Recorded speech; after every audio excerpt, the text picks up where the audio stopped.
Now in this lesson, we are going to see how you can create the Canva account. If you already have the Canva account, you can skip this lecture. If not, the procedure is pretty simple. Just go to www.canva.com. Now you can create a free account. You also have the plans right here in which you can subscribe for pro version, enterprise, education, and non-for-profits. But we will cover that difference between free and pro version in the later videos.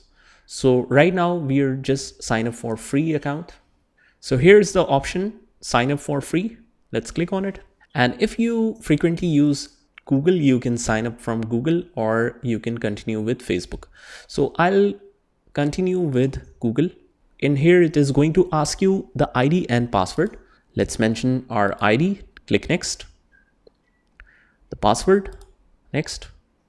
Most of the times it's already saved in your account.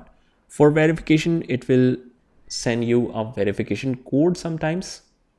So here we have pasted our verification code.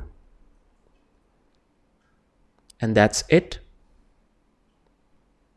So once you sign up for the account, they will ask your preference. What will you be using Canva for? For personal use, large companies, teachers, small business, or student, or non-profit or charity. For now, I'll select small business.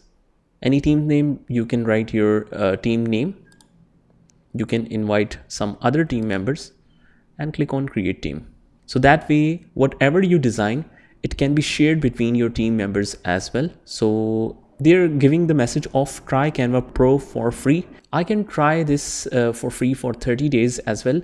And what will I get in this? 100 million premium photos, videos, and elements, 3,000 premium fonts, 610,000 premium templates. So if you're working professionally as a designer, you must subscribe for it. Stay organized, extra folders of 100 GB storage they are giving, and you can cancel anytime. So you can start the free trial as well, but I'll click on maybe later. And this is your brand new account of Canva. So in the next video, I'll show you the comparison between what you will get in the free version and what will you get in the pro version.